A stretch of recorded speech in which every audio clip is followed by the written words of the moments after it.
Apex Online Racing is sponsored by Elgato, who created this lovely Stream Deck.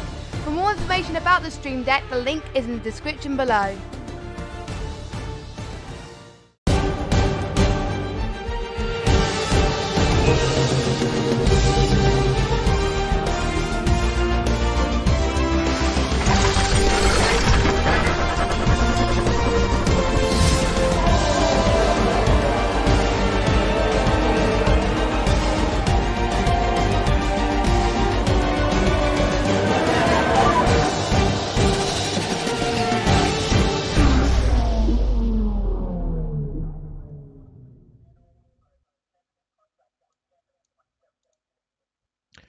Good evening and welcome to the start of a brand new Apex Online Racing season, and this is Season 17, and this shortened 10-round season will see us take part in some of the best tracks on the calendar.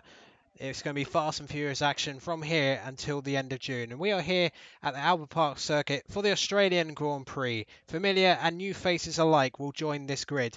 Alongside me, gaming Alimonda, is the great Ali Kid. Ali Kid, welcome to the commentary booth once again, my friend. Looking forward to working with you for another season.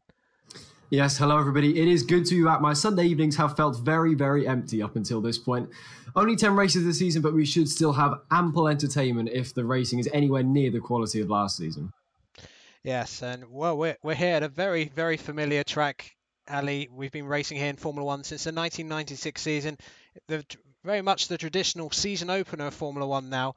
And, well, we had a great race here last season, won by Michael, who indeed is our reigning champion. So in terms of the drivers we have on the grid this season, Ali, would you feel he will be the man to beat?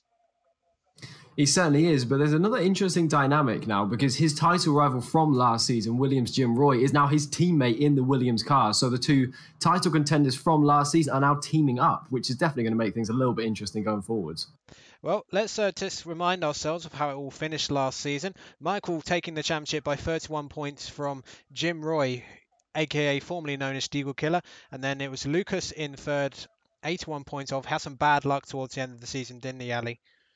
He did indeed. That horrible, horrible moment in the pit lane in Japan, which we think probably cost him the title in the end. He was starting to put together a bit of a charge towards the end of the season, but then it unraveled so quickly with the crash at Turn 1 at USA as well. I'm sure he'll be looking to avenge his mistakes and the misfortune that he had last season and come out fighting early doors.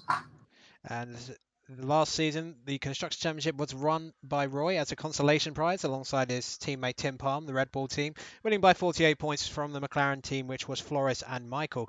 Now, looking at the new teams this season as we go on board with the Toro Rosso of Paris, any of the new teams sort of stick out to you as, you know, potential favourites for this particular season?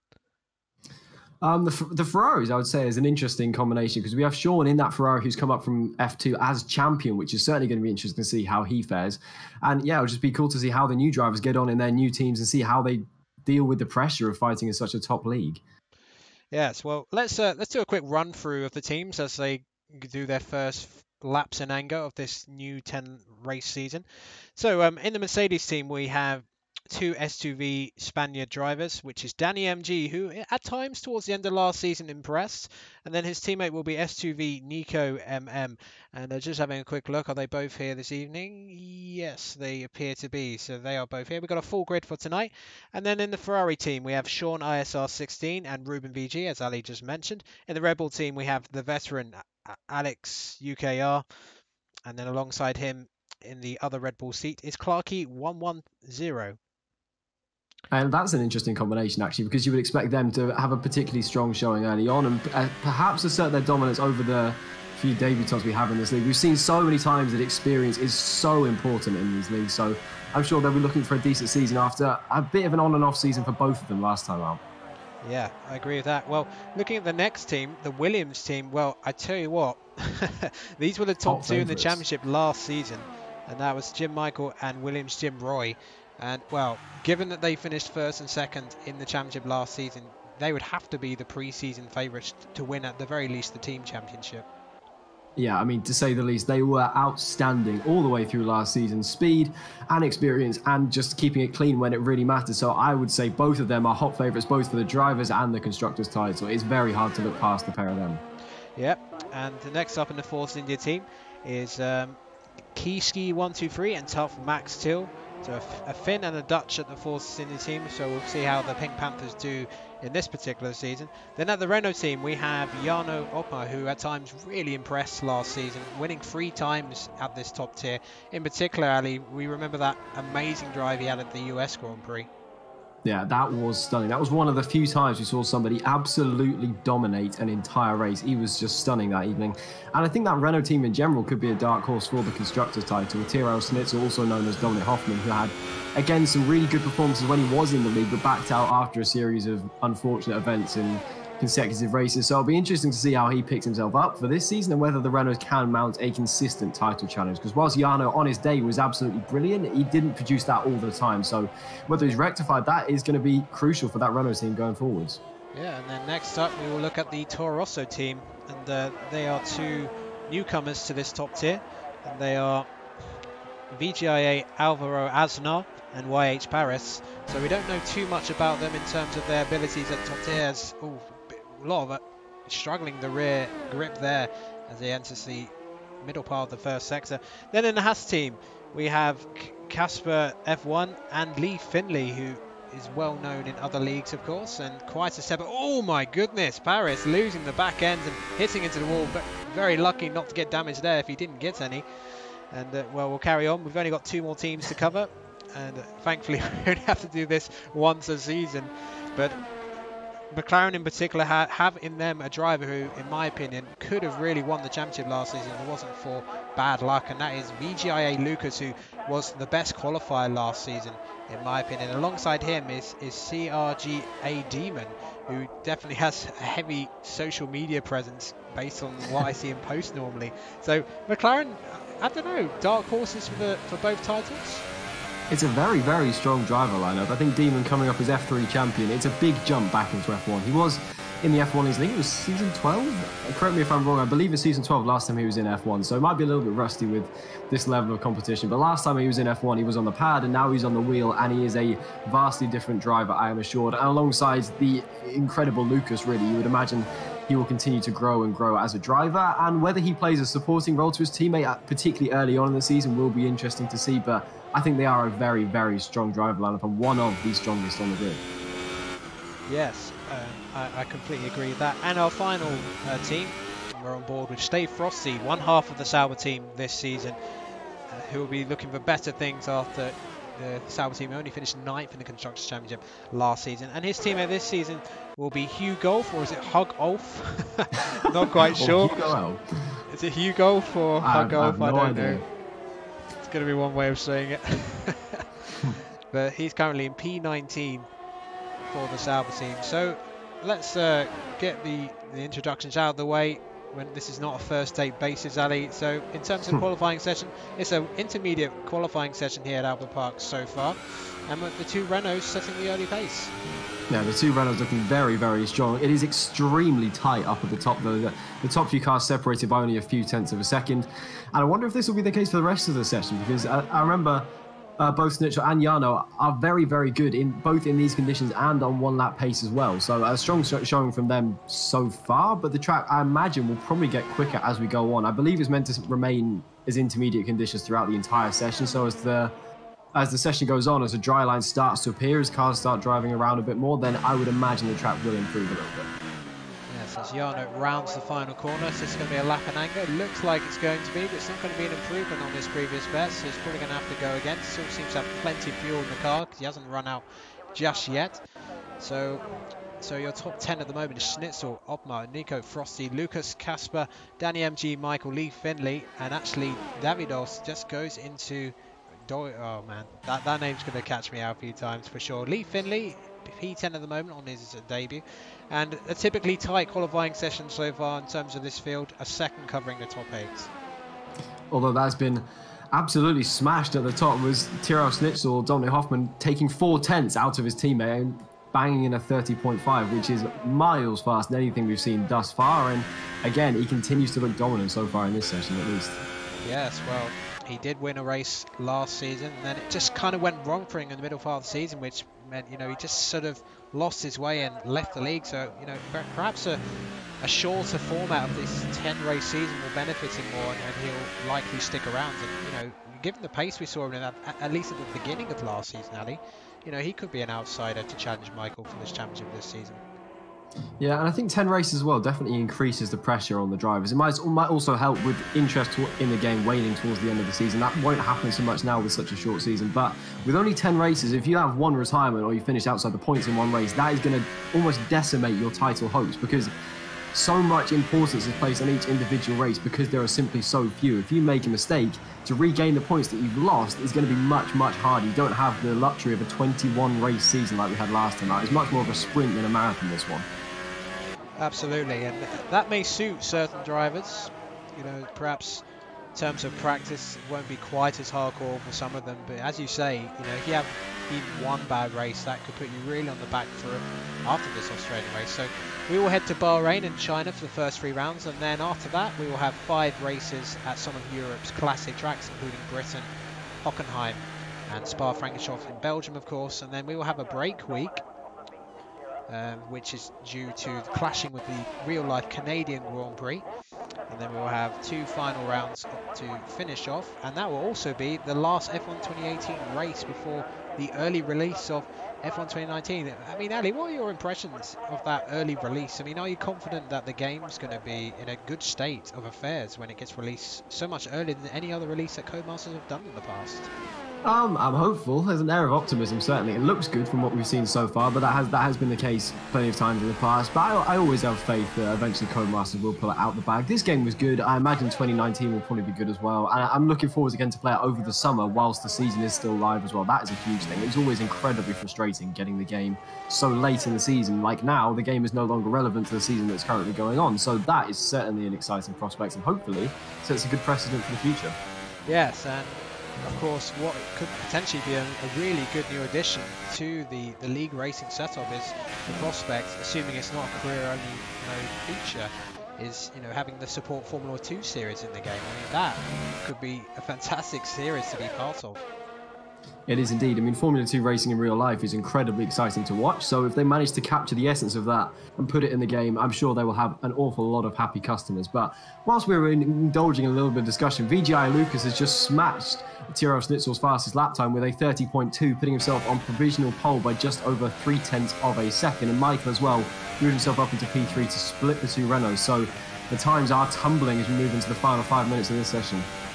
Yes, I get the impression that the rain is easing off just ever so slightly. I mean, we're not going to get any dry running in this particular session, as we alluded to earlier, although a bit of sunshine breaking through the clouds above the splendid city of Melbourne here, as the reigning champion Michael heads around the final corner. Now a Williams eSports driver, of course, heading out towards the line. What's this going to be for Michael? Is this going to be anywhere near Schnitzel and Lucas this time? Crosses the line then, and it's going to be P2, so just ahead. So Lucas and Michael shared quite a few pole positions last season. Once again, they're in a tight qualifying struggle here. So a decent lap from Michael there to get onto the top row.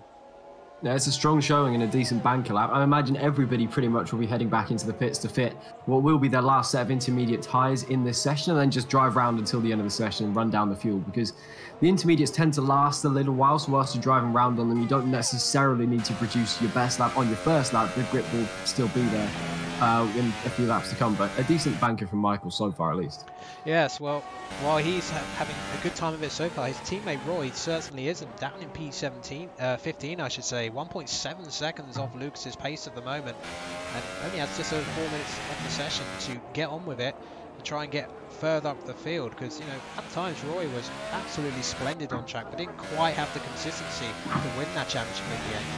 But if Roy is to challenge Michael this season, you know, what's he got to do really to, it's just improved to P11 as we speak, but what's he got to do over the course of 10 races to give himself a chance of winning the championship this time, if indeed he's at that level again?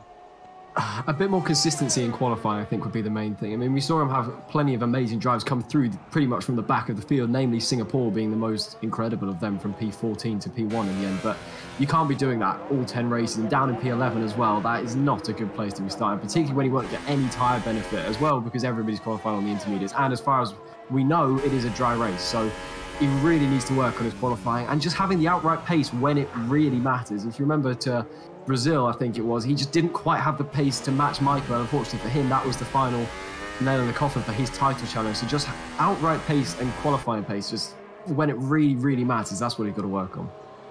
Yeah, I completely agree with that. Well, Brazil, of course, was one of the best races this season, but, you know, Ali, we covered the vast majority of the races last season in Tier 1 PS4 here, and it was a spectacular season in terms of the races. So many good races, so many great on-track battles. There weren't too many, you know, major incidents throughout the course season, which just pays tribute to the sheer quality of the races at this level. And, you know, it was really hard for me to pick like a favourite race during the course of that season because there were so many good ones. It was certainly my favourite season of League Racing ever to watch. It was just like nothing we've ever seen on the PS4 side.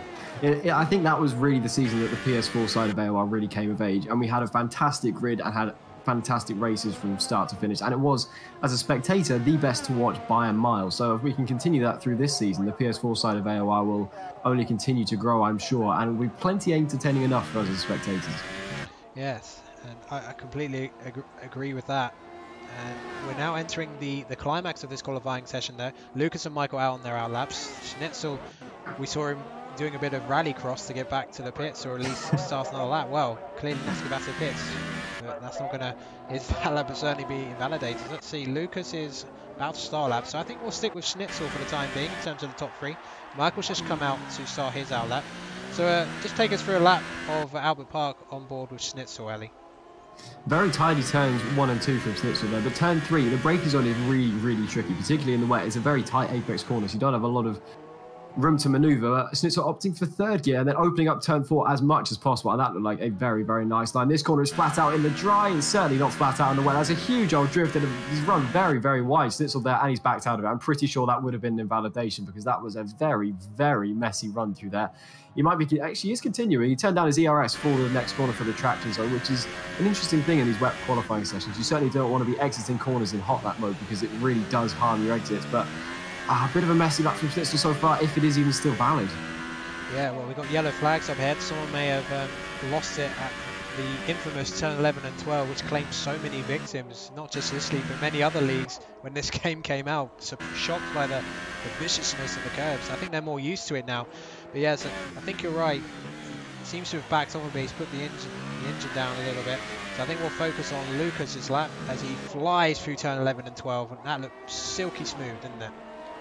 That is his trademark driving style, silky smooth. He always looks incredibly smooth with ride on board with him. He is currently the man on provisional pole by 2.5 tenths of a second. Oh, it's very, very wide at turn 13. Now, someone has retired as well, so everything possible to try and distract him, but looking fairly tidy from Lucas thus far. Yeah, Lucas heading for the final part of the lap then. Very, very tricky final corner. Very easy to go too much around, run wide and invalidate there. But here we go, Lucas heading for the line. He's Schnitzel actually within a tenth of him now after that. Jarno up to third. Lucas crosses the line. Is it going to be improvement? No, it's not. So he may have invalidated. What about, where is the reigning champion, Michael? Michael heading through the middle of sector 2. Let's see where Jarno is. Jarno's back in the pit, so his session is over. So that is going to be P3 at best. And Schnitzel has actually gone a tenth faster in sector 1. So where is both Michael? Schnitzel and Lucas looking very, very good actually, but let's see where Michael is going to be. Decent run through turns 11 and 12, but he's got a lot to do to try and find the time to get himself on provisional pole. Yeah, just seeing where Stay Frosty is. So Stay Frosty is just quietly moved into the top 5, so an impressive first showing. Michael's actually got a bit of traffic ahead. It's the, I think it's the Ferrari of Ruben up ahead. And now Michael will head for the line. And will this be an improvement on his time? He's got, well, nearly 3 tenths of a second to find to get pole position. Then we're going to keep an eye on Schnitzel and Lucas. Michael heads for the line. It's P2 for the time being. So a very good lap from Michael to get onto the front row once again. But Schnitzel is heading into the final part, and according to this, he's 2 tenths up. So this may be enough to put him on provisional pole. Roy is finished in P8, so he's got into the top 10 at least for the dry race. Here comes Schnitzel then for the line. What's it going to be? Schnitzel takes pole position. Can Lucas? No, Lucas is off the track. Lucas has lost it, so he will not be able to respond. He's lost it in the middle part of sector 3. So must have taken a bit too much into that corner. So Schnitzel looks like he's going to take pole position here on his return to the top tier of PS4. Unless anyone else is out there, just see if Stay Frosty is doing that. No, stays in 5th. What about Casper? Casper crosses the line. Oh, I think Casper did improve. Wasn't pole position, but I think he may have gotten to the top 6. Yes, he did. 6th place for Casper. So an impressive debut for Casper there. And Stay Frosty. Wow. Lucas with a rare qualifying mistake there. I didn't see what happened, but he was off at turn 13. So I wonder what happened to Lucas there. Did you catch that, Ali? I think he made a mistake earlier in the lap and then backed off. He certainly did not seem to be pushing at that point. I think his lap was well over before he ended up off the track. Right, well, here's our first qualifying result of the season. Schnitzel in P1 by just under a tenth of a second to Lucas. Michael, the reign champion, P3. Jarno in P4, who won the last race of last season. Say Frosty and Casper make up row 3. Then Nico and Danny MG make up row 4. Paris actually recovering from a difficult start to get P9, and Roy in P10. And then we have Ruben, Daridos, Lee, Finley, Sean, Alex, Hugo, and the rest. They have too many long names. I'm going to have to shorten those, otherwise I'll never get through qualifying results. But what we do know is that Schnitzel has taken pole position, but it's only half the battle. We have a long race to come here at Albert Park, and it's bright sunshine above Melbourne for the equivalent Sunday race. So a very interesting qualifying session, but some of the usual suspects from last season, and I do include Schnitzel in that because he was here for half the season, lighting up the top 4 of the grid. What a dramatic qualifying session, though, to open the season. We didn't know who was going to be on pole till right at the very last second, but having a wet qualifying session leaves the strategy completely open in the race. Everybody has completely free choice of tyres, and normally this proves pretty divisive. Almost everybody splits the strategy. I imagine we won't see anybody on the softest compound of tyre, but I would imagine probably see a bit of a split between the guys on the middle compound and the hardest compound of tyre. So that is certainly going to be something to watch out for. Yes, and last season, the winning pit strategy was ultra soft to soft, but that's because we had ultra softs used in the qualifying session. So as you say, Ali, we could see a lot of different tyres being used here, but I suspect we may see some use of the super soft tyres. And Michael typically last season liked to go for the alternate strategy, even when he qualified in top 10, because his pace was so good. But let's have a look at what the tyre choices have been.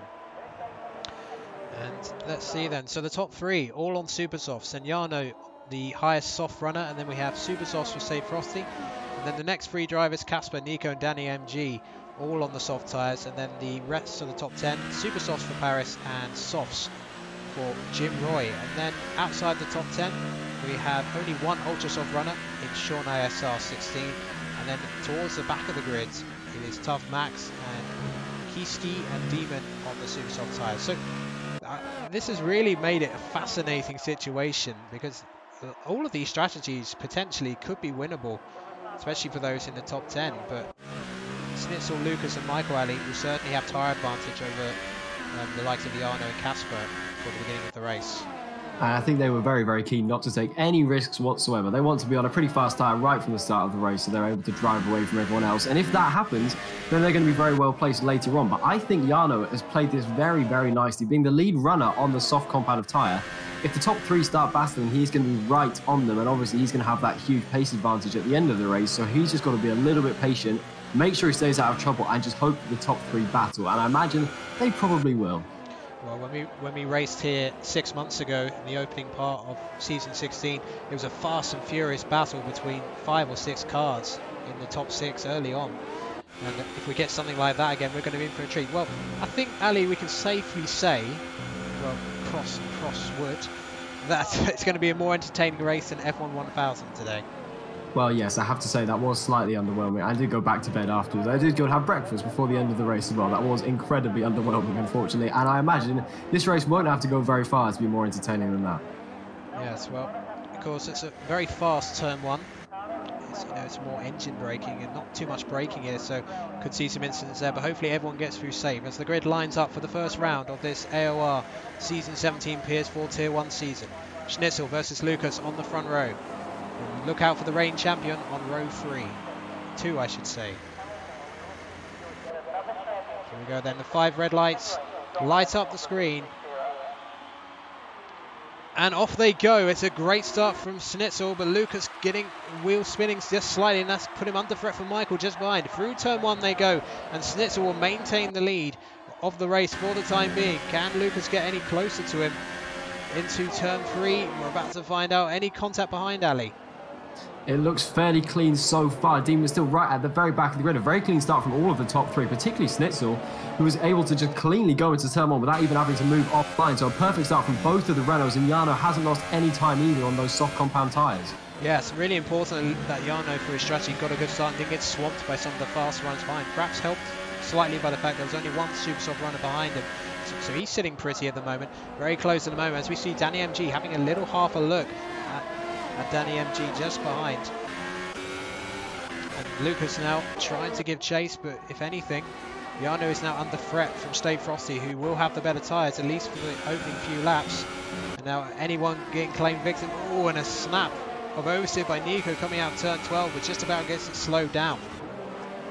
And Casper as well, looking down the inside of Danny MG. They go side by side, and actually that was Danny looking down the inside of Casper, and Casper's gone very, very wide. He's lost a handful of positions. He's down into P9. He's on the gravel as well. That is all getting very, very messy. He's losing more and more positions as we come to the end of lap 1 now. Well, if Casper's got to be a bit more of a friendly ghost, otherwise he's getting absolutely swamped at the moment. Sean will try and get past him as well in the battle for P10, the final championship point. Is Sean going to go? Yeah, Sean is going to go for it.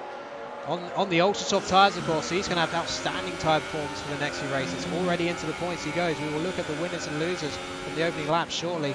The top three: Schnitzel, Lucas, Michael, with Jarno and Stay Frosty just behind in the top 5. Breaking a little away from Danny MG already. I wonder, has Danny MG got any damage? Because he's already dropped out of DRS range of the top 5. Yeah, he certainly dropped back a little bit after that scrap with Casper earlier on. The top 5 really are distancing themselves from the rest of the field. Just going back to that start though, VGI Lucas was incredibly lucky to hold on to P2. He had a very sluggish start off the line and just held his line into turn 1 and turned in and just hoped Michael would disappear, and thankfully he did, and they managed to avoid making contact. Paris though making a move on Nico has dropped 2 positions actually. Yeah, and Roy trying to recover positions after, for his standards, a fairly pedestrian qualifying session, but he's up to P8 already, so he's gained 2 places from the start. Jarno though still sitting pretty, but he's still got Save Frosty behind him. It's going to be crucial for Jarno that he doesn't get sucked into a battle with Save Frosty and stay in DRS range of the top 3 ahead. Now Michael, if anything, is looking more likely to attack Lucas, and Lucas attacking the race leaders. Schnitzel's already broken the DRS range of Lucas, so Schnitzel outstanding pace so far in this race. Lucas does not look particularly comfortable at this point in the race. He's unable to keep that Renault in front of him, and the Williams behind him is all over the back of him. With DRS into turn 3, he's going to be able to have a look. Yes, and I think Michael may think about a move to the inside into turn 3, but no, not quite close enough at the moment. And then the sort of engine braking corner here, going down to gear 3 just to keep the momentum going. Then it's completely flat out. Lucas has an early time penalty already. And that just underlines what Ali was talking about, that doesn't look too comfortable at the moment. I think he might have even picked up another warning out of the exit of Sector 1. That is very, very a bad sign really for Lucas. Picking up a 3-second time penalty when you're 3 laps into the race. That's an absolute nightmarish scenario.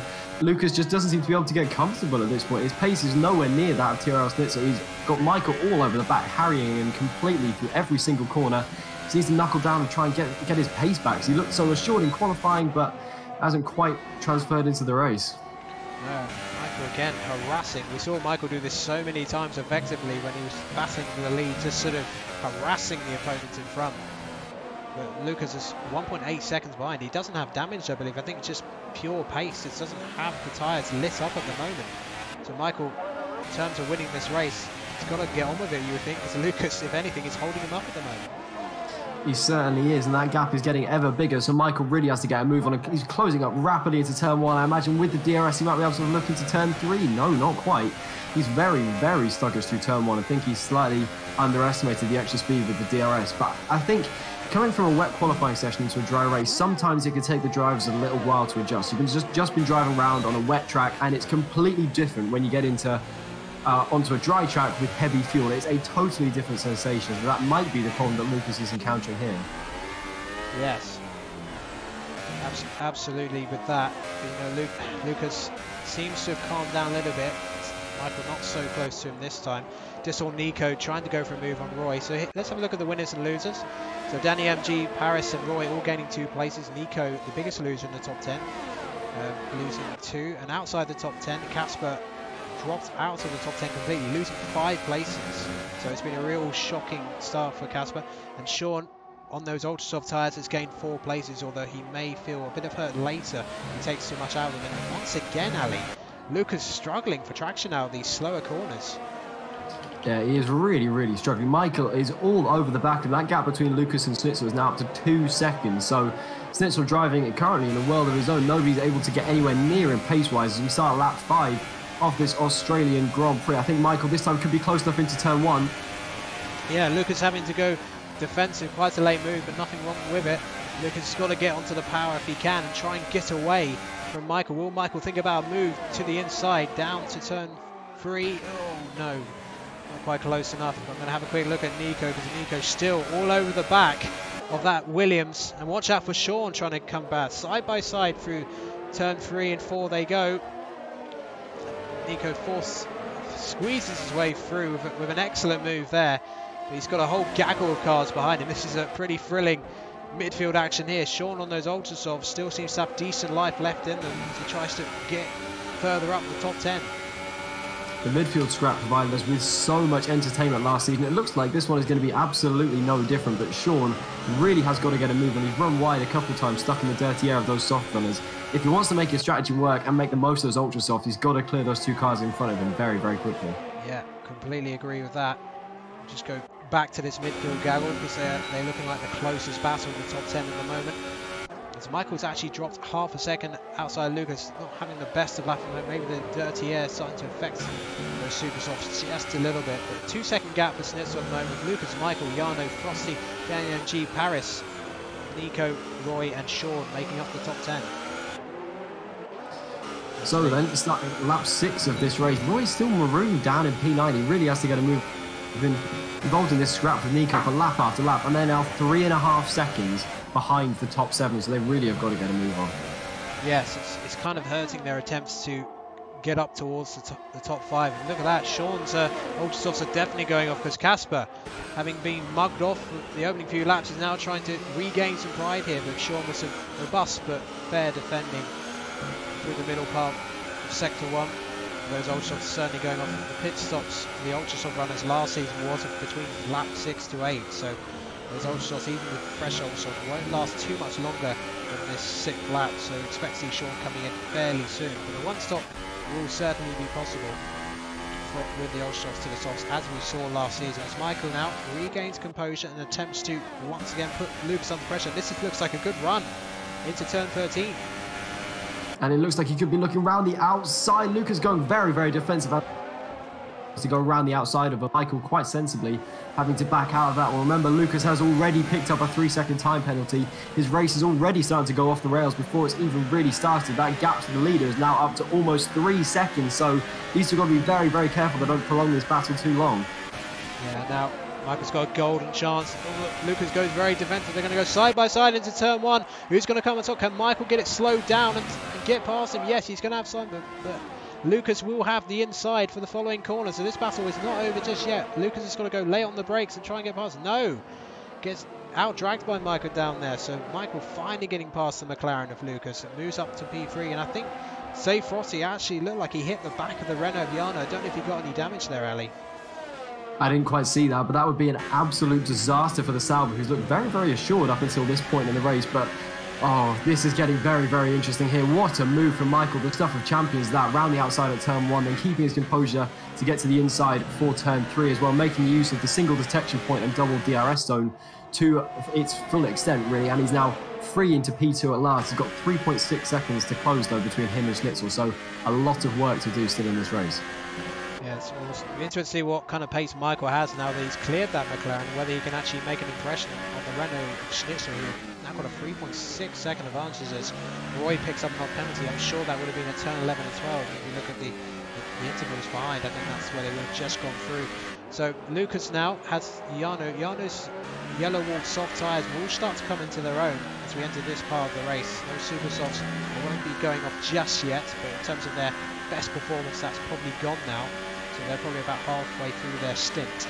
So here we go. Stay Frosty has kept up with the top 5. So he's in the top 5 on merit. He had a very solid qualifying session, and he's in the fight for a podium here on his AOR Tier 1 debut.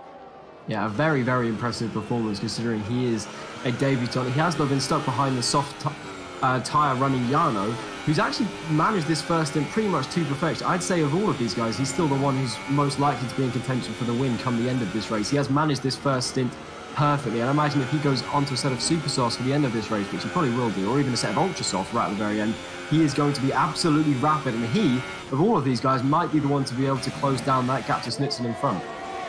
Yes, well, the critical thing for Jarno is when he pits, he'll be going along. How much time will he have lost, and how many cars will he have to overtake? Because as we know, it can be very tricky to overtake at this particular track. He will, though, have clear air, which I think could be even more important, because this scrap does not look like it's going to end anytime soon. I imagine these guys will probably be fighting between now and the end of this race, or at least that's what... Yes, well, we'll head back to the front, just having a quick look at the midfield, see if there's anything going on there. Very close groups of cars in there. There's not too many huge gaps in the field. And that could be a factor for those super soft runners, because, Ali, if they can't get a pit stop to some of those soft runners, they may fall right into there. And as you said, that may favour Jarno even more with the overcutting those softs. And that could be a right mess. Overtaking so many cars on the softs.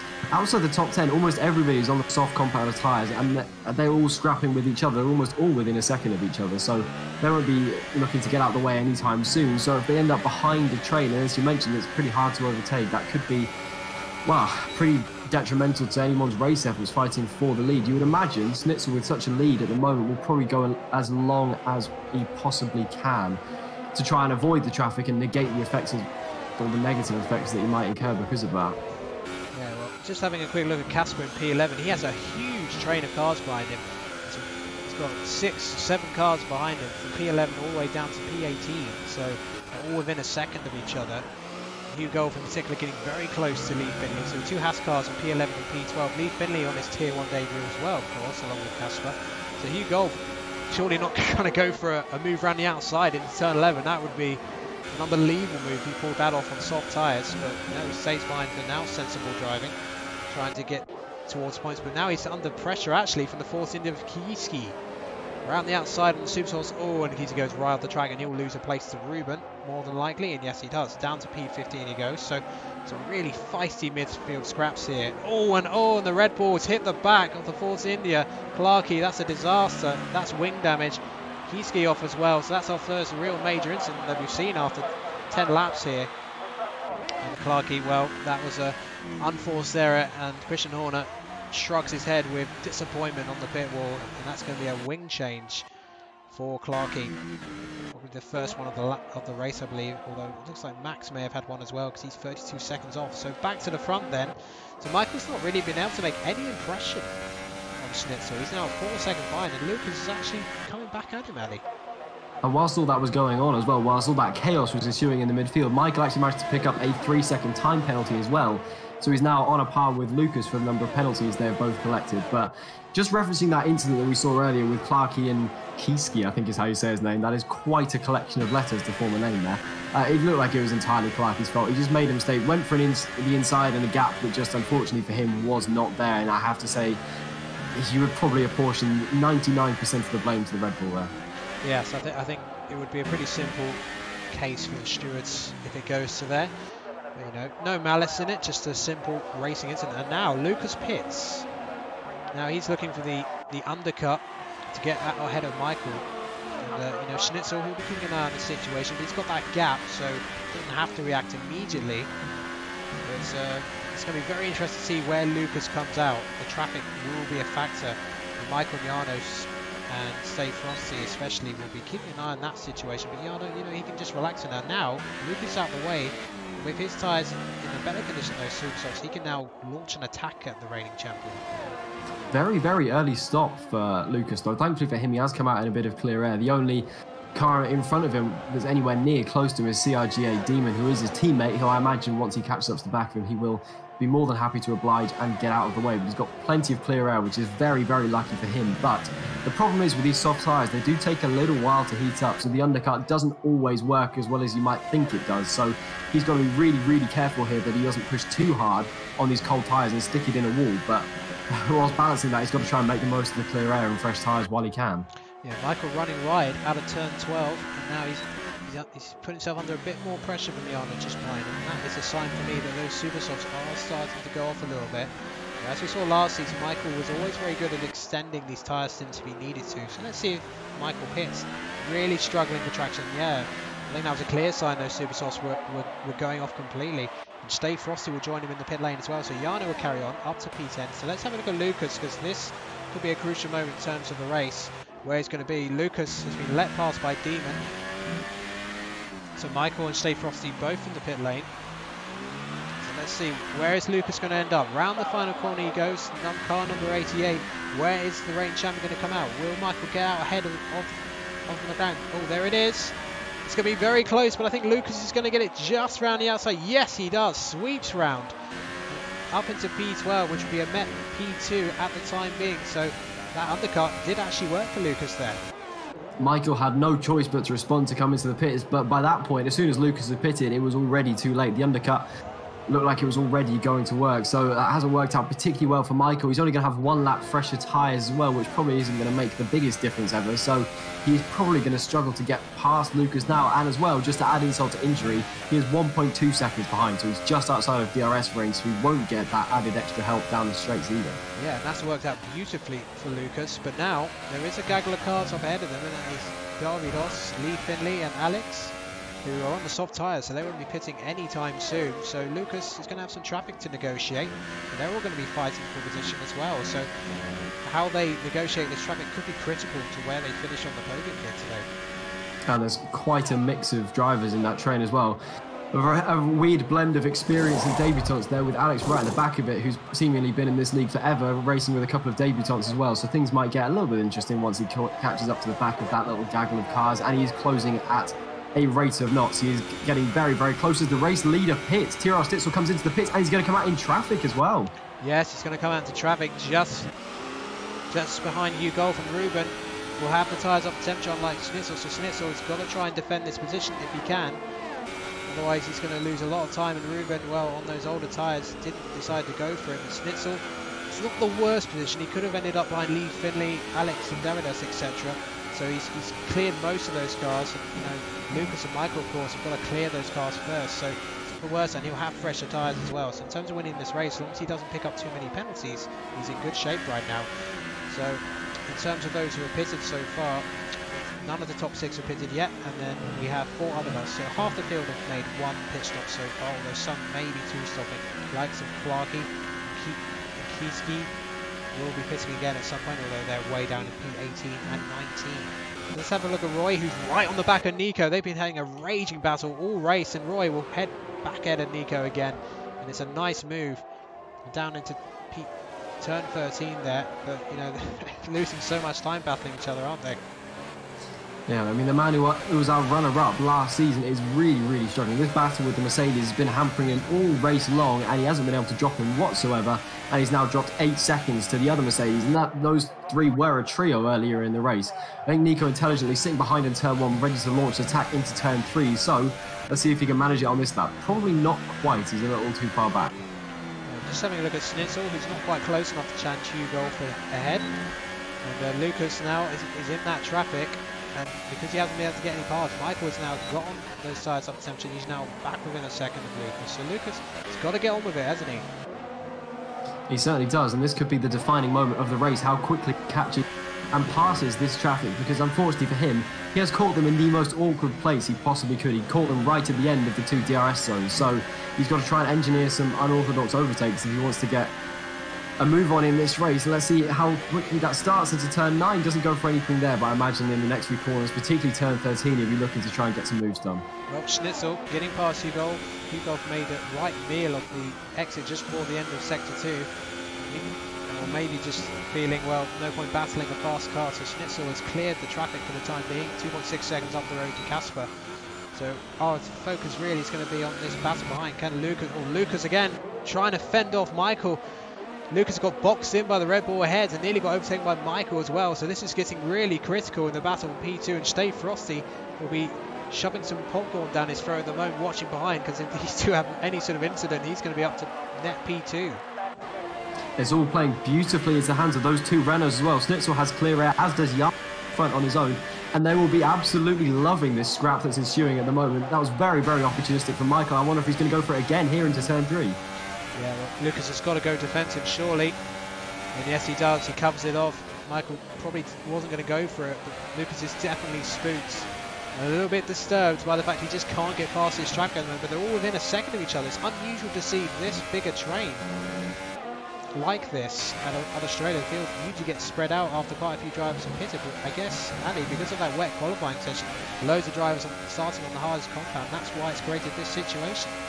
Almost everybody in the field is on the soft compound tyres as Lucas goes for a little dart down the inside into turn 9, but I think quite rightly thinks better of that one. He's got the debutant Lee Finley, who's moved up from Formula 2 this season to try and get past next. He didn't actually get past Alex because he peeled into the pit lane. It was in failing to get past Alex that he allowed Michael to have a go, but he's got one hell of a run out of turns 11 and 12 here. Yeah. Lee Finley's going to have the inside, so Lucas is going to have to try and go around to the outside, and Michael will sniff any half opportunity. Well, Lucas has a little run in the following corner, turn 14. And Lee Finley's going to lose 2 places, so that's a good move from Lucas there. Michael was there to snap up the piece as well. And Stay Frosty trying to get through as well, and he's been forced off by Lee Finley, so that's cost him time.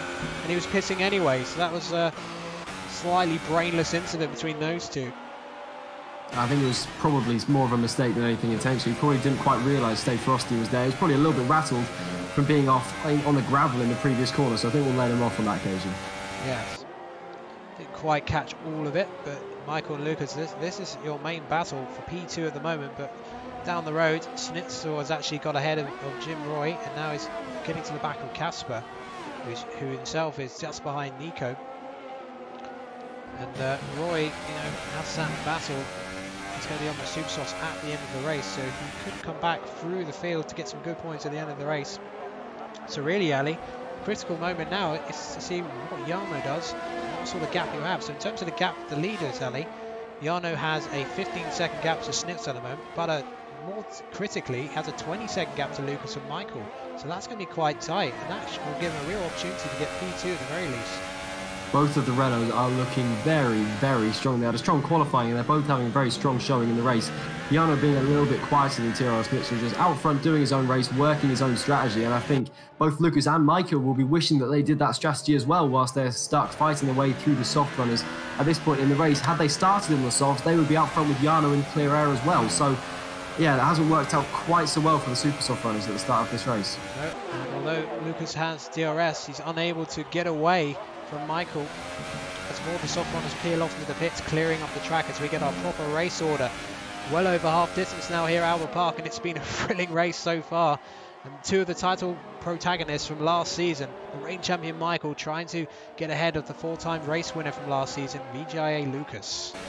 And this is developing into one hell of a battle. These two are 2 absolutely fantastic drivers. They have 21 races of experience on this game from the previous season, so they're very, very experienced at this point, and they're putting on an amazing show for us here this evening. Michael just looks so assured of himself whenever he goes for a move, and that's probably quite disconcerting for Lucas because he's now having to go defensive even when he thinks there's a half chance of Michael going for a move. That move at turn 13 where he tried to sneak around the outside has just got it into Lucas's head that he's going to go for every move and be as aggressive as possible, as Lucas picks up his second 3-second time penalty, so he's now got 6 seconds worth of penalties, whereas Michael only has 3, and that could be huge in the context of this race considering how close it is. Well, let's hope for Lucas's sake he's not trying to emulate the penalty gaining efforts of Michael's former teammate Flores from last season, because otherwise he's not going to get too many good results this season. He goes really deep in turn 15. Awful traction out of that, and that's going to put him so vulnerable. Michael may get this move done before they even get to turn 1. This is going to be very, very close as Lucas forces him all the way to the inside. He turns his DRS, get good traction, then go for a move into turn 3 if he possibly can. Is he going to turn his ERS up and have a look? No, he's not really. He looks content at this point to stay behind. I think he's accepted his mistake and is happy to sit behind for now. Michael of the 2, you'd have to say, is the one that perhaps looks the quickest, so he's potentially happy just to sit behind for a couple laps. But all that battling has badly hurt them, because Jarno is pitted and he's only 1.4 seconds on a set higher tyre on those super soft tyres. And Lucas and Michael, they've had a brilliant battle, but they're about to be attacked by the other Renault. Because Schnitzel looks like he's going to win this race as it stands, but Jarno is going to try and make it a Renault 1-2. The Renault team has a combination with their drivers last season, only got 9 points in 21 races. They're going to have to probably triple that at least as it stands. Yeah, this Renault team is a world away from the we saw last season, and I actually wouldn't discount Jarno from winning this race. He's only 7.7 seconds behind his teammate in the lead of this race, and if he can clear these two quickly, which I appreciate is easier said than done, he's certainly going to have a chance at chasing down his teammate between now and the end of this race. On those super softs, he is going to be miles faster than the soft runners. And don't go anywhere, because this is going to get very, very interesting as we go into the last 10 laps. Yes, 3 of the top 4 within a second of each other from last season's championship. This has been a hell of an opener so far, but Jarno may have the better tyres, but overtaking Australia, as you know, Ali, still very tricky to do. So he's going to have to pick his moments. Yeah, he certainly is. He's got to be a little bit careful he doesn't waste his opportunities when he catches up to the back of this pair. He's got to get past instantly, which might actually be very, very difficult because Lucas is going to have the DRS from Michael as well. So he's got to try and make the most of every opportunity that comes his way and make the most of that extra grip, as Lucas is very, very wide as well. This could give Jarno the opportunity he's looking for. Yeah, puts it down to gear 4 out at the end of sector 1 at the end. As you say, Lucas really struggling again. Seems to be the left tyres in particular giving him problem under braking. As Lucas picks up another time penalty. This is an unusually sloppy performance from Lucas. I wonder if he hasn't had too much time to practice as he would like this week, because I don't see him pick up this many penalties normally. What do you think? What do you think it is? Is he running, a little bit too little downforce or something like that? Yeah, well, whatever it is, he's having an absolute nightmare. A 9 seconds penalty absolutely decimate his race. He's going to be so far off the back of these guys come the final results. Although he's battling with them on track, that time penalty is going to cost him so much in relation to these guys. I might even drop him outside of the top 5 or something crazy like that. Everyone is that close. As we just see Danny MG trying to go down the inside of Paris, but we're going to go straight back because here we go. Jarno's going to head up to P3. He's already in P3 because of penalties anyway, but now on track he's on P3. Oh, and a snap of oversteer from Jarno. Thankfully, with the better traction of those super soft tyres, he was able to control it comfortably. So Lucas down to P4, and given how packed the field is, Lucas may not even finish in the top 6. And Danny MG did get that move done in the end on Paris, so he's up to P6. And, Danny MG with those better tyres could even get into the top 5 in this race, so he's having another strong race. I mean, last season, Ali, Danny MG spent most of the season sort of battling outside the top 10, but then towards the end of the season, seemed to gain a bit of speed and a bit higher of a level, and he's proving that again today. Yeah, he was very, very inconsistent last season. We saw flashes of brilliance from him, and it looks like this is a much more consistent drive than we saw from him at many points last season. Even P6 would be a very strong result for him at this point in the season to just get some points on the board right at the very start. But I think with that move between Jarno and Lucas just seemed to be absolutely consigned to his fate before he even got into turn 3. He was happy to just sit behind. He turned down his ERS down the straight and wasn't remotely interested in going for a move. I think Jarno should find it much easier to get past Michael here. Michael won't have the assistance of DRS from the car in front, so this has worked out pretty much perfectly for Jarno as Michael gets all out of shape as well through the penultimate corner. Yeah, well, I mean, they've not even been on the double figures for these soft tyres, but they're going to be no match for these fresh softs, and Jarno is going to blitz past him. And that's perfect. That gives him half a chance still to win this race. And in my opinion, if Jarno had turned up to every race last season, he could have been an outside bet for the championship, because I think that's the kind of speed he has. And once again, he's definitely picked the right strategy, but can he get that 6-second gap down? Actually, Ali, while we continue to watch this, can we just see what the penalty situation is for the top 2 drivers? On it now. Snitzer only has 1 warning, which is very impressive given how fast he's been going, and Jarno has 2 warnings, so he's teetering on the edge of picking up his first 3-second time penalty. Michael, meanwhile, has been getting warning after warning and currently has 1, is on the verge of getting 2, whereas Lucas, as we've seen at plenty of different points this race, is getting penalty after penalty, and he's got 9 seconds worth, which is really going to drop him out of contention. Yes, it's not the ideal start to the season for Lucas, but luckily for him there's another 9 races, but not going to be able to have many races like that if he's going to win his champion. We're just on board with Casper at the moment, who's trying to get past Sean to get into P8 for the time being. I think he's got a penalty himself. So Sean takes a liberal line through there. As I say, and it's a poor run. Casper may have a run into turn 13. Side by side they go. Sean trying to keep it around the outside. Side by side again, and he'll have the inside. That's actually really good defending there from Sean. I have to say I've been very impressed with Sean so far this race as well. He started on those ultra soft tyres, remember, the only one in the entire field to start on those ultra softs. I thought his race was a write-off before it even began, but he's moved up from way down the order with the starting position up into P8, so very impressive so far. Yeah, I mean, arguably, given that he started way down the grid, he could be a contender for driver of the day here, which those of you in the chat, thanks for joining us once again for some thrilling AOR Tier 1 PS4 action. And let us know who your driver there is as we enter the closing laps of this race. Michael picks up a penalty though, and that could even open door for Slate Frosty to get on the podium. As once again Sean brilliantly defends against the fresh rubber of Casper. Casper's now got to run down the inside in the end of the second one. Oh, they nearly made contact, but they brilliantly space each other there. And this is turning into a very nice little battle in the lower orders of the top 10. And these two know each other incredibly well from their time in Formula 2 together. But whilst all this has been going on, Jan, I think, has just consigned himself to finishing in P2 in this race. He's picked up a 3-second time penalty, and I think that might well be that in the fight for the lead of this race. Snitzel still has no time penalties, and that gap between them is still 5 seconds. So the hope of Jarno closing that might still be there, but then pulling an extra 3 seconds, I think that's a little bit of wishful thinking, unfortunately. We are on lap 23, and of course those super top tyres are only going to degrade towards the end of the race. So, you know, given the penalties Michael and Lucas has, P2 still looks a high possibility. So Sean continues to defend this PA position, but that's actually allowing the likes of Nico and Roy to come back at Casper. So you really Sean feel being Casper's very aggressive. If Casper's going to keep this place, he's going to probably have to get past Sean very soon. Sean goes a bit deep into turn 1. That's going to slow his exit speed. Now will give Casper a run on the outside. Ooh, squeezed slightly by Sean. And this time Casper out-drags him. Can he get the car slowed down? Yes, he does. So that's actually good braking from Casper in the end. Sean just didn't have the speed to resist because of that poor exit from the opening corner. So we feel like Sean's going to drop a few more places before the end of this race. So we're just going to have a quick look at the front. Let's see what Lucas is doing. Lucas trying in vain to keep up with Michael, but just seems to be dropping a tenth or so further back per sector.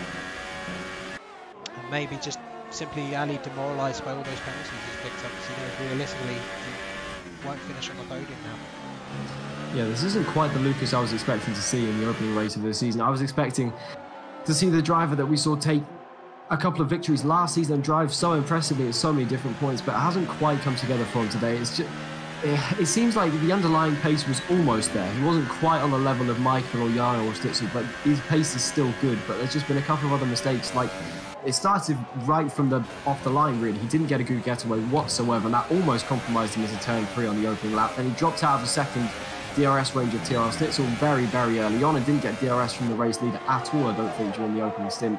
And from then on, he's just kind of gone backwards, really, making a few tiny mistakes. And when the league is this close, a few tiny mistakes puts you out of contention for a podium. Yes, well, that's exactly it. Well, I just saw Nico do basically a power slide across the start-finish line. Got it slowed down, thankfully. He's trying to chase after Sean, and Sean and Nico have both got penalties. And up to P10, Nico is. Roy just behind, although Roy's actually dropped third one. I'm surprised. I was expecting a bit more pace from Roy on those super softs. I think everyone was expecting a little bit more from Roy. You don't finish P2 in an AOR championship that's 21 races long by not being fast. So to see him have such a lack of pace this early on the season is maybe a little bit concerning, but hopefully it's just an off day and we'll see the Williams driver come back into his own and show the pace and the skill as a driver that we know he has from watching him display it so many times last season. Yeah, and if anything, Nico not getting close to the back of Sean, so those super softs looks like they could be going off already, which would be quite a surprise because they haven't even been on 8 laps yet. Nico running very, very low on ERS though, which I think might well be contributing to his lack of pace at this point. And low on fuel as well, so yeah, maybe he has to fuel save, which may give Roy half a chance, but yeah. Going back to Roy, yeah, P2 in the championship last season, out of the points at the moment. It's not the start of the season he would have expected.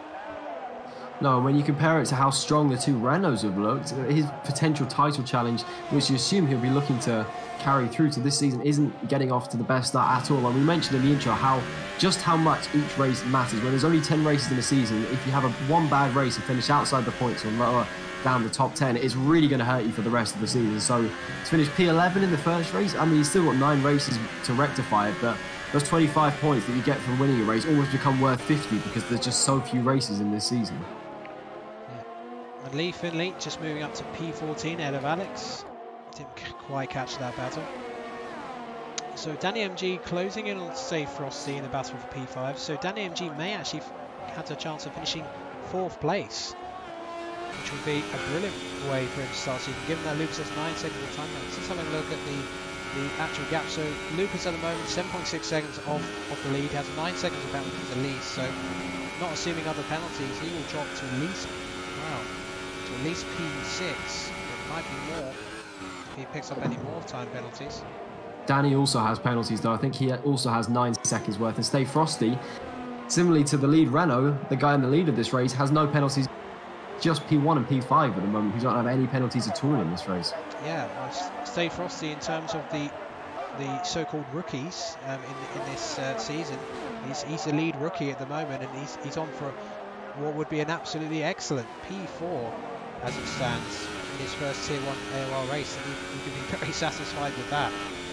Yes, he certainly can. It's been a fantastic, assured, mature and experienced drive, really. You'd have to say, if you were looking at this completely new as a spectator for this season, you wouldn't tell one bit that Stay Frosty was one of the few rookies in this season. He's looked absolutely fantastic so far, and I imagine he will only build on this performance as the season goes on. He gains a little bit more confidence and gets used to the competitive atmosphere of this league, because, as I've mentioned before, it's like no other league, really. This league is just so intense, and the competition is just so good that, yeah, the slightest mistakes really matter, and the pressure is just that much higher than anywhere else.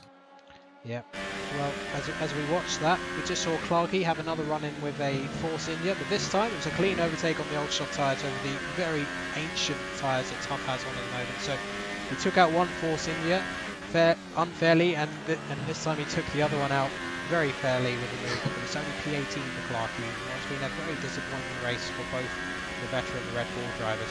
I think we'll focus back on Nico, because this is the closest on-track battle at the moment. Nico trying to get past Sean's ailing Ferrari P9. And only 2 laps remaining, so he's got to do it very, very quickly if he wants to get a few more points in this race. Still, though, as a debutant, P10 wouldn't be about. Sure, he'll want more, just as everyone else does.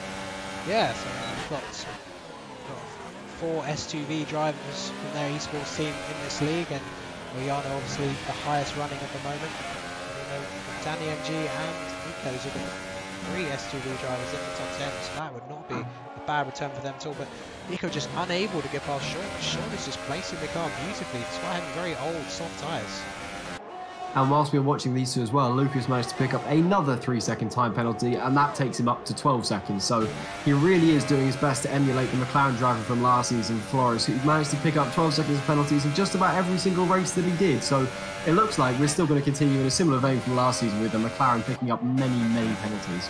Yeah, I mean, perhaps there needs to be a post-race investigation to see if Flores is actually driving for Lucas, because this seems almost too convenient for me, given that I hardly ever saw Lucas pick up a penalty last week. But as you say, could just be an off day. As Sean desperately tries to hold on. Penultimate lap here then at Albert Park.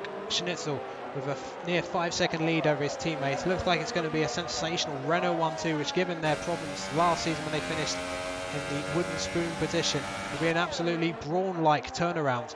Here comes Nico then, trying to get past Sean, but once again Sean placing the car nicely, and he'll go defensive from the inside, going around the outside into turn 3. Very difficult place to overtake. Usually you have to have much better tyres, which Nico should still have at this point compared to the 70-lap old soft tyres. And once again, Sean has a bit more straight line speed, carrying a bit less downforce, and that's what's allowing him to stay ahead, and also has better battery usage than Nico. So I think Nico, unless it's decided on penalty, may not be able to get past unless Sean makes a huge mistake out of the air. As I say that, he picks up another time penalty as Schnitzel heads over to start the final lap of this race. And we've not really seen much of Schnitzel in this race. I'm going to cover him just a little bit. I mean, we've barely seen him since the start of the race. Such has been the calm control he's had on this. He has been absolutely fantastic, and since he had such a good start on lap 1, he's been pretty much unchallenged from that point. Both of the two runners have looked imperious, and that puts down one hell of a precedent for the rest of the season, and it's throwing down the gauntlet for the rest of the teams and the rest of the drivers in this season. If you want to be champion, you have to beat both of those Renaults, and they are looking incredibly strong thus far. Michael running in P3, he's looked decent as well, but not quite on the level of those two. I have to say, both of them, Jarno, having had not quite so good a qualifying, worked his strategy to perfection. I think Jarno, having missed out on having a title challenge last season, will be eager to make good of that this time round. Yeah. Oh, and there's contact between Nico and Sean in turn 1. Old Sean saves it. It nearly spins the car, but I think he's going to lose a point. May fall out of the points completely. Will Roy try and chuck it down the inside? No, he doesn't. But yeah, Sean and Nico exchange plates in Sector 3 the previous lap, and then making slight contact on Sean, just about getting calmed down, but he's going to have to try and defend this position.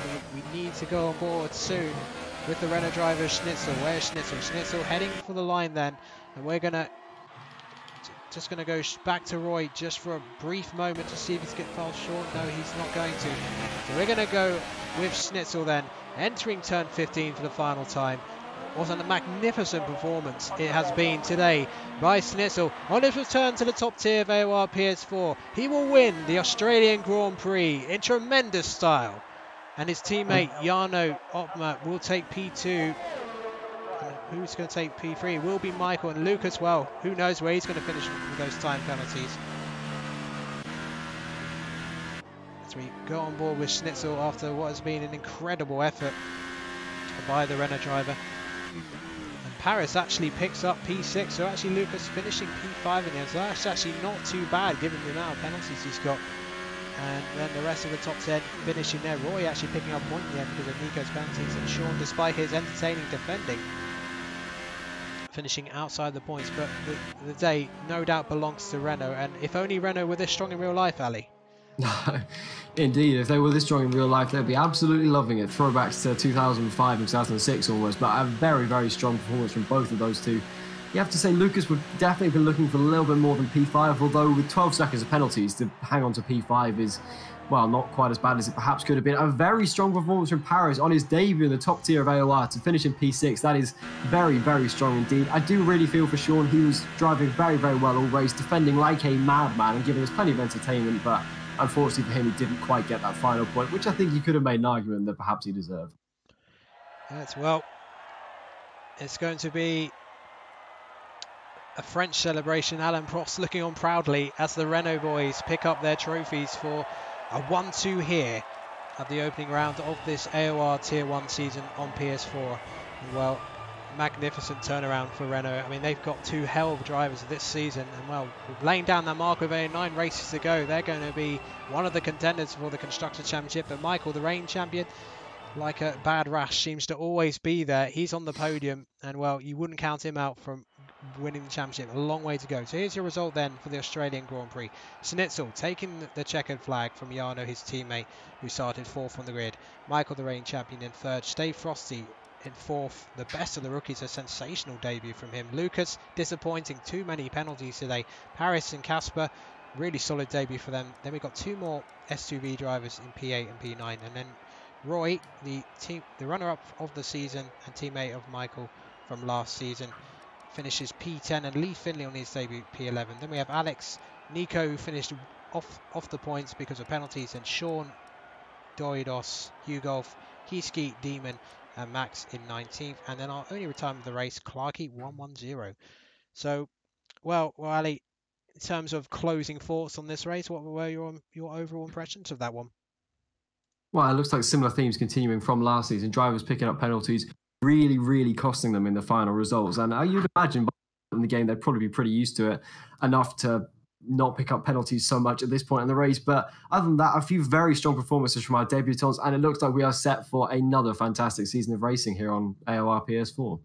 Yes, well, the future, it looks certainly bright for the Renault team. A 1-2 here to start the season. And well, we will see you next week for the second round of the season at the Bahrain International Circuit. We've given its league racing pedigree and the sensational race we had here last season. It's going to be another cracker on AOR. Thanks for watching, and see you next time.